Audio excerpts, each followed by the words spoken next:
తాడిచెర్ల రాజు గారు చెప్పేసాను అనుకుంటున్నామండి.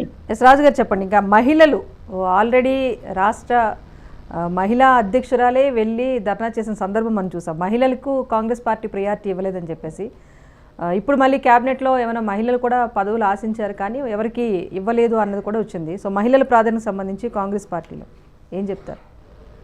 మహిళల కంటే తప్పకుండా అండి విజయశాంతి గారి కానీ ఇంకా చాలా మందికి కానీ ఎమ్మెల్సీ పదవి ఇచ్చి వారిని మళ్ళీ వాళ్ళు నీళ్ళల్లి అక్కడనే కూర్చోబెట్టారు.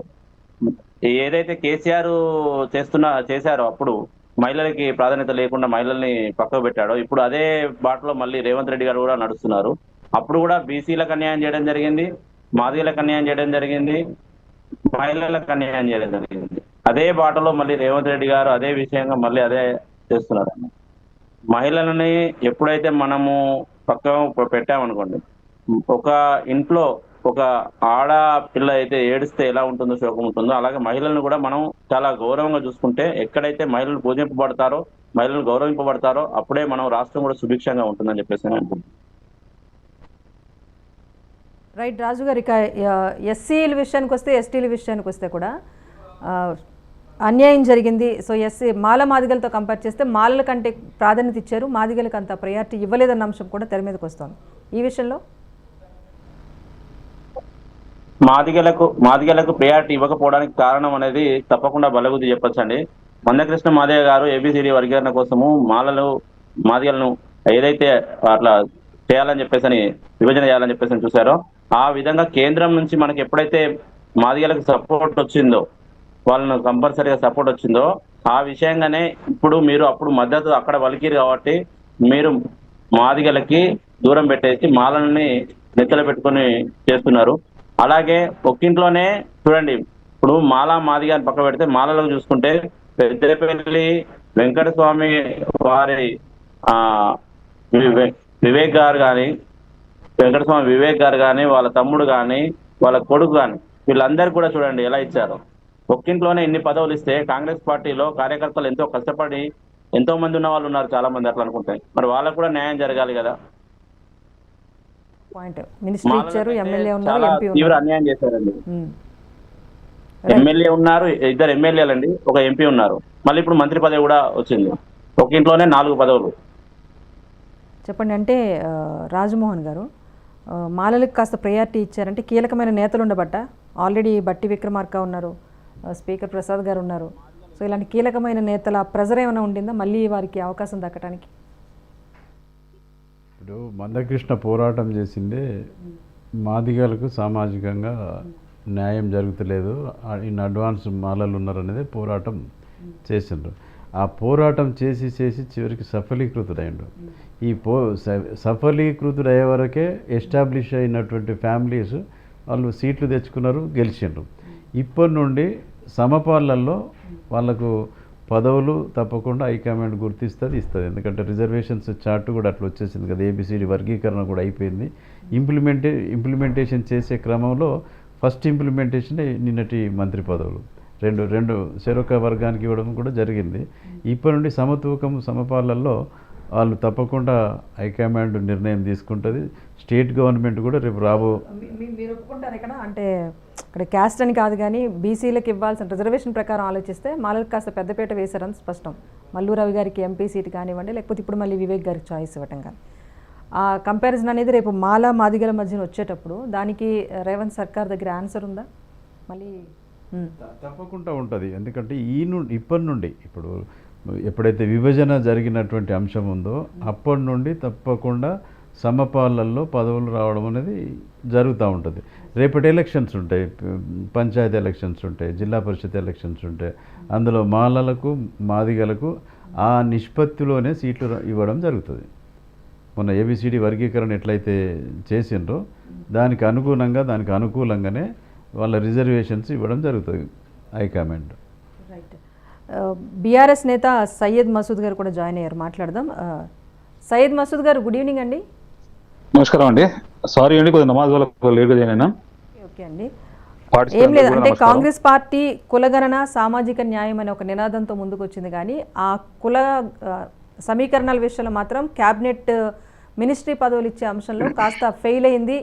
బీసీలకు పెద్దపీట వేస్తామని గడిచిన బీఆర్ఎస్ సర్కార్ చెప్పింది. సో ఇప్పుడు కాంగ్రెస్ పార్టీ చెప్పినప్పటికీ రిజర్వేషన్ స్థాయిలో కూడా బీసీలకు ఇవ్వలేదు కీలక పదవులు అని చెప్పేసి ఒక అంశం అయితే తెర మీదకి వచ్చింది. కంపేరింగ్ విత్ దట్ మాలలకి ప్రయారిటీ ఎక్కువ ఇచ్చారు, ఎందుకంటే క్యాబినెట్లో ఆల్రెడీ కీలక పదవుల్లో ఉన్నారు, పెద్ద స్థాయిలో వ్యక్తులు ఉన్నారు కనుకనే మాలలకు ప్రయారిటీ ఇచ్చారు. సో మాదిగలను నిర్లక్ష్యం చేశారని చెప్పేసి ఇంకొక వర్షన్ వినిపిస్తోంది. ఇక రెడ్డి సామాజిక వర్గానికి సంబంధించి ఆల్రెడీ 7 ఉన్నారు. ఉంచిన ఏవైతే 3 వేకెన్సీస్ ఉన్నాయో వాటిలో 2 పదవులు మళ్ళీ రెడ్లకి ఇచ్చే అవకాశం కనిపిస్తోందని చెప్పి మరొక విశ్లేషణ వస్తుంది. సో ఓవరాల్గా ఇప్పుడు క్యాబినెట్ పదవులు 6 భర్తీ చేయాల్సిన దగ్గర 3 భర్తీ చేశారు. 3 వేకెన్సీ ఉంచి అసంతృప్తులు రేగకుండా ఆపే ప్రయత్నం జరిగిందనేది ఇంకొక చర్చ. సో ఏం చెప్తారు ఇప్పుడు క్యాబినెట్ విస్తరణకు సంబంధించి? 2014 నుండి 23 వరకు భరాసా సర్కార్, ఆ తర్వాత 23లో జరిగిన ఎలక్షన్ తర్వాత డిసెంబర్లో ఎప్పుడైతే కాంగ్రెస్ పార్టీ ప్రభుత్వంలోకి వచ్చిందో రేవంత్ రెడ్డి గారు రాష్ట్ర ముఖ్యమంత్రి అయినలో ఆ రోజు నుండి అటెన్షన్ డైవర్ట్ పాలిటిక్స్ చేసుకుంటూ టైంపాస్ రాజకీయాలు చేస్తూ ఉన్నాడు. టోటల్గా కూడా బీసీలను కానీ మైనార్టీలను కానీ మహిళలను కానీ అన్ని వర్గాలను కూడా తప్పుదో పట్టించే విధంగా అన్ని వర్గాలను కూడా మొత్తం బ్లాక్ చేసి పరిపాలన చేస్తూ ఉన్నాడు. ఇప్పుడు చూసినామండి మంత్రివర్గ విస్తరణ. ఇప్పుడు రాష్ట్రంలో 14% ఉన్న మైనార్టీలు, ఒక్క మైనార్టీ మంత్రి ఉన్నాడు రాష్ట్రంలో. అంటే ఒక మైనార్టీ నాయకునిగా ఫస్ట్ నేను అడగాల్సిన క్వశ్చన్ అదే కాబట్టి అది అడుగుతున్నా. 14% ఉన్న మైనార్టీలలో ఒక్కరికి కూడా మంత్రి పదవి ఇవ్వకుండా షబ్బీర్ అలీ గారికి ఎమ్మెల్సీ ఇచ్చి మంత్రి పదవి ఇవ్వచ్చు. షబ్బీర్ అలీ గారిని అడ్వైజర్ అని పెట్టిండు. ఆ అడ్వైజర్ లెక్కనే ఉన్నాడు తప్ప ఎక్కడ కూడా లైవ్లో వస్తలేడు. ఇక పోతే ఆమీర్ అలీ ఖాన్ గారు ఉండే మన సియాసత్ ఎడిటర్, ఆయనకు ఎమ్మెల్సీ గవర్నర్ కోటలో ఇస్తే దాదాపుగా మంత్రి పదవి కూడా ఖరారు అయిపోయింది అని చెప్పి చాలా మంది మైనార్టీలు సంతోషపడ్డారు. లాస్ట్కి వచ్చి నిన్న జరిగిన మంత్రి విస్తరణలో మైనార్టీకి ఎక్కడ ప్రాధాన్యత తీయలేదు. బాధాకరం అండి. కాంగ్రెస్ పార్టీ కేవలం టైంపాస్ రాజకీయం చేస్తున్నారు తప్ప ఇంతకుముందు సోదరులు మాట్లాడుతూ అంటా ఉన్నాడు సర్పం నుండి కాపాడుకోవడానికి చీమలన్నీ ఏకమేనని చెప్పి. అయితే ఒక సోదరుడు మాట్లాడుతూ చెప్పిన ఇప్పుడు సర్పాన్ని దెబ్బతీయడానికి చీమల దండు కూడా మొత్తం ఒకటైందని చెప్పి చెప్పినారు. కానీ మంచి చేసే సర్పం అండి. ఆ సర్పం అంటున్నారే, చాలా మంది నాయకులు అన్నారు కేసీఆర్ గారిని గుర్తుపెట్టడానికి, కేసీఆర్ గారిని గుర్తించండి న్యాయం చేస్తున్నాడు కేసీఆర్ గారు. ఇప్పుడు 2014 నుండి 2018 వరకు మహిళా మంత్రులు లేకుండా పరిపాలన సాగిందండి. కానీ కేసీఆర్ గారు మహిళలకే మొట్టమొదటి ప్రాధాన్యత ఇస్తూ బ్రహ్మాండమైన పరిపాలన 2014 నుండి 2023 వరకు బ్రహ్మాండంగా పరిపాలన చేసి అన్ని వర్గాల మనసులను అన్ని వర్గాల ప్రజల మనసులను గెలుచుకున్న నాయకుడు కేసీఆర్ గారు అండి. కేసీఆర్ గారిని రేవంత్ రెడ్డి గారు బేరీ చేసుకున్నప్పుడు కేసీఆర్ గారు ఆకాశం అయితే రేవంత్ రెడ్డి గారు నాకు తెలిసి ఆయన భూమి మీద ఉండే. ఇక కేసీఆర్ గారిని అంటే ఇంత పొగుడుతున్న బీఆర్ఎస్ పార్టీ నాయకులను పొగడలేదు. ఆయన చేసిన ప్రతి కార్యక్రమం కూడా చాలా బాగుండే కాబట్టి ఇంత మనసు నుండి మాటలు వస్తా ఉన్నాయి. ఇకపోతే మంత్రివర్గాలు మూడు మిగిలిచి కదా, ఇదేంది అంటే ఒక ఆశ. ఎవరు రేవంత్ రెడ్డికి ఎవరు యాంటీ మాట్లాడకుండా ఉన్న ఎమ్మెల్యేలు నాకు వస్తుందేమో ఒక ఆశ మీద బతకాలి వీళ్ళు, అట్లనే అది చేసుకుంటూ పోతారు. ఆ 3 మంత్రులు 2 ఇస్తారా 3 ఇస్తారా రెడ్డిలకు అది దేవుడే అడగాలి. ఎందుకంటే కేవలం రెడ్డి రాజ్యం అయిపోయిందండి రాష్ట్రంలో. రేవంత్ రెడ్డి, తిరుపతి రెడ్డి, కొండల రెడ్డి, ఉత్తమ్ కుమార్ రెడ్డి, పొంగిరెడ్డి శ్రీనివాస్ రెడ్డి, రెడ్డి రాజ్యం అయిపోయింది మొత్తం. కీలక పదవులు ఏదైతే కార్పొరేషన్ చైర్మన్స్ అలాంటి పదవులను ఇచ్చే అవకాశం కూడా ఉందని చెప్తున్నారు. సో దాంతో సాటిస్ఫై అయ్యే పరిస్థితి కనిపిస్తుందా మైనారిటీస్ వైపు నుంచి? రాజకీయాల్లో దాదాపుగా 93 నుండి చూస్తానండి ఒక మైనార్టీ మంత్రి లేకుండా. గతంలో సమైక్య ఆంధ్రప్రదేశ్ లో కానివ్వండి, ఈ రోజు తెలంగాణ రాష్ట్రంలో కానివ్వండి, ఫస్ట్ టైం అండి చరిత్ర ఇది. మైనార్టీ మంత్రి లేకుండా పరిపాలన కొనసాగిస్తున్నారు. 14% ఉన్నారని మైనార్టీల బాధలు సాధకాలు ఎవరికి చెప్పుకోవాలని అర్థం కాని పరిస్థితి. మైనార్టీలు ఎవరికి మాట్లాడాలి, ఏమైనా వస్తే ఎవరికి చెప్పుకోవాలని బాధ లేదు. ఇప్పుడు నేను అనుకుంటానండి, దాదాపుగా ప్రతి సంవత్సరం కూడా పండుగలు జరుగుతూ ఉంటాయి. ఈసారి బక్రీద్ మాత్రం వందల వేల ఆంక్షలతో జరిగిందండి. మొన్న జరిగిన పండుగ జస్ట్ 4 days బ్యాక్ వందల ఆంక్షలతో జరిగిందండి. ఇప్పుడు ప్రతి వర్గానికి పెద్దపీట ఇవ్వాల్సిన పరిస్థితి ఉన్నది. రాష్ట్ర ప్రభుత్వం అంటే తని లాంటి వాడు, ఈ రాష్ట్ర ముఖ్యమంత్రి పదవి మీద కూర్చున్నాడు తని లాంటి వాడు. ప్రతి ఒక్కరిని కూడా కరెక్ట్ సమన్యాయం జరుపుతూ అందరిని కూడా 2 కళ్ళల్లో ఇద్దరు సమానం అన్నట్టు చూసుకోవాలి. కానీ అలా కాకుండా మొన్న జరిగిన పండుగ అప్పుడు చాలా అంటే చాలా బాధలు ఎదుర్కొన్నామండి. ఒక మైనార్టీ నాయకులు చెప్తున్నా, దగ్గరగా చూసిన ఈ ప్రాబ్లమ్స్ ఏందనేది దగ్గరగా చూసినా అండి. సో సామాజికంగా కూడా న్యాయం జరగట్లేదు అంటారు మైనార్టీ విషయంలో? ఎలాంటి న్యాయం లేదండి. రైట్. ఇప్పుడు రేవంత్ రెడ్డి గారు ఏమన్నా 42% రిజర్వేషన్లు కొట్లాడి చేస్తా అన్నాడు. అసెంబ్లీలో నిలబడి రేవంత్ రెడ్డి గారు ఏం మాట్లాడినాడు? మోడీ మీరా బడా భయ్ అన్నాడు. బరాబర్ అంటా నేను మోడీ బడా భయ్ అని ప్రధానమంత్రి పెద్దన్న లెక్క ఉంటేనే ముఖ్యమంత్రి పరిపాలన చేయగలుగుతాడు, ఏదైనా సాధించుకోగలుగుతాడు అని చెప్పిండు. 42% రిజర్వేషన్ బిల్లుని ఇక్కడ పాస్ చేసి గవర్నర్ దగ్గర ఆమోదం ముద్ర వేసుకున్న తర్వాత చాలా సంబరాలు చేసుకున్నారండి.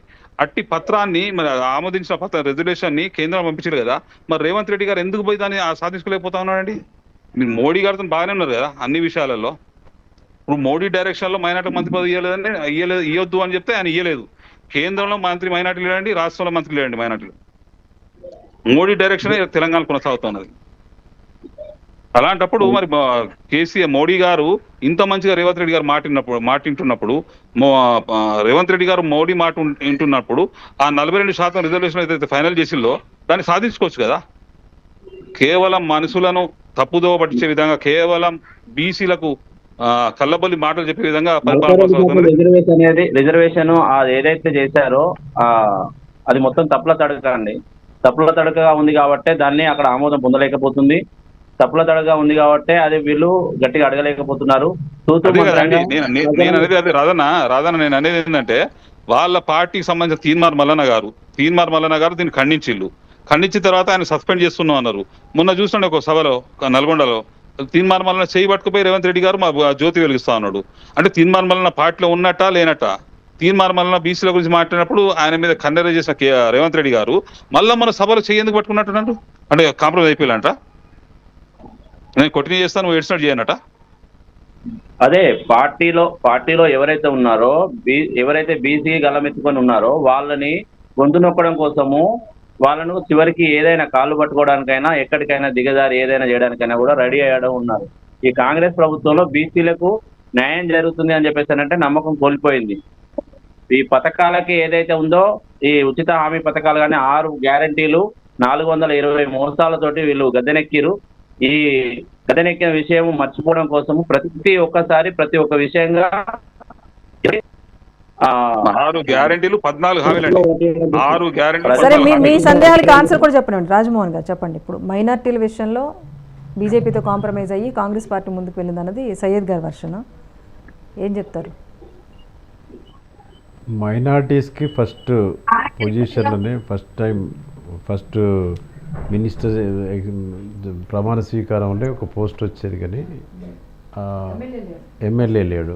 తర్వాత ఎమ్మెల్సీ వచ్చే వరకు టైం పట్టింది. ఇప్పుడు ఎమ్మెల్సీ ఆ డిమాండ్ అని రకరకాల వ్యక్తుల నుంచి పోటీ పడుతూ ఉన్నారు. దానికి ఎవరికి ఇవ్వాలనేది ఒక సందిగ్ధం. తప్పకుండా మైనార్టీని ప్రభుత్వం రెస్పెక్ట్ చేస్తుంది. కాంగ్రెస్ కూడా రూపాంతరం చెందిన కాంగ్రెస్. ఇప్పుడు పాత విషగులికలలో ఉన్నటువంటి పాత కాంగ్రెస్ కాదు. సోనియా గాంధీ గారి ఆధ్వర్యంలో మల్లికార్జున్ గారి అధ్యక్షతన ఉన్నటువంటి కాంగ్రెస్ పార్టీ రూపాంతరం చెందిందంటే సామాన్యునికి దగ్గరే అన్ని విషయాలలో రూపాంతరం చెందుతూ వచ్చింది. అయితే ఖర్గే గారు ప్రెసిడెంట్ అయినంటేనే కాంగ్రెస్ పార్టీ రూపాంతరం చెందినట్టు. ఆ రూపాంతరం చెందిన తర్వాత కాంగ్రెస్ పార్టీ సామాన్యునికి పాత స్వతంత్ర పోరాటానికి ముందు ఏదైతే పద్ధతులలో నడవాలనుకున్న కాంగ్రెస్ పార్టీ సిద్ధాంతం ఉందో ఆ సిద్ధాంతం ద్వారా సామాన్యునికి దగ్గరే ప్రభుత్వంగా ఇప్పుడు సామాన్యునికి రీచ్ అవ్వబోతుంది. ఆ రీచ్ అయ్యే క్రమంలో కొన్ని ఒడిదుడుకులు ఉంటాయి, తప్పవు. ఆ ఒడిదుడుకులను అధిగమించి సామాన్యునికి దగ్గరై మీరు అనుకున్నటువంటి అన్నీ కూడా కార్యక్రమాలు భవిష్యత్తులో తప్పకుండా తీరుతాయని నేను ఆశిస్తాను. మీరు కన్ఫ్యూజన్ క్రియేట్ చేశారు. మళ్ళీ కాంగ్రెస్ పార్టీ మీరు అన్నట్టు స్వతంత్రం ముందుకు వెళ్ళాలా? అప్పటి తీరు మళ్ళీ వస్తుందా కాంగ్రెస్ పార్టీలో? ఈ గడిచిన కొన్నేళ్ళని ఎగ్జాంపుల్గా తీసుకుని ముందుకు వెళ్ళాలా? స్వతంత్ర పోరాటానికి ముందు కాంగ్రెస్ పార్టీకి ఒక ఐడెంటిటీ ఉండేది. పర్ఫెక్ట్గా ఉండేది, ప్రజలంతా నమ్మిండ్రు. ఇందిరాగాంధీ పీరియడ్లో గరీబీ హటావో అని చెప్పి ఒక నినాదం, రాజీవ్ గాంధీ పీరియడ్లో ఇంకొక నినాదం, ఇట్లా వచ్చినటువంటి ఇప్పుడు నినాదం లేకుండా ఉన్నది. కాబట్టి ఈ కులగణనే ప్రధాన నినాదంగా ఏర్పడినటువంటి అంశము. ఈ కులగణన ద్వారా సామాజిక నినాదం, సామాజిక వర్గాలకు పెద్దపీట వేయడము, ఇదివరకు అధికారం అనుభవించిన వాళ్ళని కొంచెం కాంప్రమైజ్ చేసి ఆపడం జరిగి సామాన్యునికి దగ్గరే ప్రభుత్వంగా కాంగ్రెస్ పార్టీ ఎదగబోతుంది. భవిష్యత్తులో మోడీ గారి చరిష్మా కూడా దినదినం తగ్గుతూ ఉన్నది. ఈ కాంగ్రెస్కి బ్రహ్మాండమైన భవిష్యత్తు ఉంటుంది. ఈ 140 సంవత్సరాల చరిత్ర కలిగినటువంటి కాంగ్రెస్ పార్టీ అన్ని వర్గాలను, అన్ని మతాలను, అన్ని కులాలను జీర్ణించుకున్నటువంటి విలీనం చేసుకున్నటువంటి జీర్ణించుకున్నటువంటి కలిపినటువంటి కాంగ్రెస్ పార్టీకి భవిష్యత్తులో ప్రజాదరణ తప్పకుండా ఉంటుంది.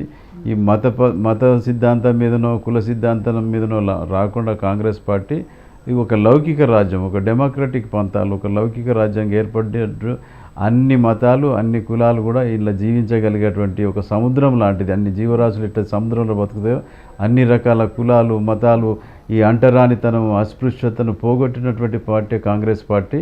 ఇప్పుడు బీజేపీ పార్టీకి ఇప్పటికీ అంటరానితనం ఉన్నది. అందులో అంటరానితనంతో ఇంకా ముందుకు సాగుతుంది. హిందూ మతం అని చెప్పేసి అంటరాని వాళ్ళను అంటరానిగా వాళ్ళగా చూసేదే బీజేపీ మతం. దానికి రేపు భవిష్యత్తు ఉండదని నేను అన్ని పార్టీలు కూడా సమన్యాయం అని చెప్పి ముందుకు వెళ్తున్నాయి. కానీ తప్పకుండా ఒక సీజన్లో ఒకళ్ళు నడుస్తుంది. పాతకాలంలో విష్ణు చక్రంతో విష్ణు ఇట్లా భూచక్రం వేసి తిప్పిండు, ఇట్లా పైకి తిప్పిండు. తర్వాత నెక్స్ట్ యుగంలో మన మహాత్మా గాంధీ ఆయన కట్టబట్టుకొని కిందికి చక్రం తిప్పిండు. ఇప్పుడు అంబేద్కర్ యుగం, అంబేద్కర్ బైబిల్ లాగా ఆ కాన్స్టిట్యూషన్ ఇట్లా పట్టుకొని ఇట్లా చేయి చూపెడుతూ చక్రం తిప్పుతున్నాడు. అంబేద్కర్ యుగం వచ్చింది కాబట్టి ప్రతి యుగంలో ఒక యుగ పురుషుడు పుడతాడు, ఆ చక్రాన్ని కాలచక్రాన్ని తిప్పుతాడు. ఇప్పుడు అంబేద్కర్ కాలచక్రాన్ని తిప్పుతుండు కాబట్టి అన్ని వర్గాలు సర్బండ జాతులన్నీ కూడా సంతృప్తికరంగా జీవించేటువంటి భారతదేశం ఒక లౌకిక దేశంగా ఉండడానికి అది ముందు ఇనిషియేట్ చేసేది కూడా కాంగ్రెస్ పార్టీ అని నేను ప్రగాఢంగా నమ్ముతూ చెప్తా ఉన్నాను. సామాజిక న్యాయం అన్న అంశం బీజేపీ నుంచి గట్టిగా వస్తే కనుక మీ వర్షన్ అదే. ఇంకా బీజేపీ నుంచి సామాజిక వర్గం ఎక్కడ అవసరాన్ని బట్టి సామాజిక వర్గం అనేది బీజేపీ పార్టీ. కాకపోతే ఆ స్క్రీన్ మీద చూపెడతారు, మేము రాష్ట్రపతిని చేసినాం, మేము వీళ్ళని చేసినాం వాళ్ళని చేసినామని. అట్లా కాకుండా మంత్రులు ఎంతమందిని చేసిండ్రు, వాళ్ళకి ఏ కీలకమైనటువంటి శాఖలు ఇచ్చిండ్రు, రేపు టీవీలలో ఆన్ స్క్రీన్ మీద కనపడే ఏ సామాజిక వర్గానికి చెందిన వాళ్ళు బీజేపీ మంత్రులుగా మనకు కనపడుతుండ్రో ప్రొజెక్ట్ చేస్తుండ్రో మనం చూడాలి. అమిత్ షా ఏ సామాజిక వర్గం, ఇంకా శంకర్ ఏ సామాజిక వర్గం, రకరకాల వ్యక్తులు ఉన్నారు కదా, వీళ్ళందరూ ఏ సామాజిక వర్గానికి చెందిన వాళ్ళు, వాళ్ళ పోర్ట్ఫోలియోల బ్యాక్గ్రౌండ్ ఏందో చూస్తే మనకు ఎంతవరకు ఈ సామాజిక వర్గాలకు సంతృప్తినిస్తుంది బీజేపీ పార్టీ అని మనకు తెలుస్తుంది. సామాజిక వర్గాలకు ప్రాతినిధ్యం ఇచ్చేది కలుపుకునేది కాంగ్రెస్ పార్టీ మాత్రమే. భవిష్యత్తులో కూడా కాంగ్రెస్ పార్టీ అండదండలతోటే సామాజిక వర్గాలు ఈ సంఘం గొప్పగా దేశంలో ఉన్నత స్థాయికి ఎదుగుతుంది.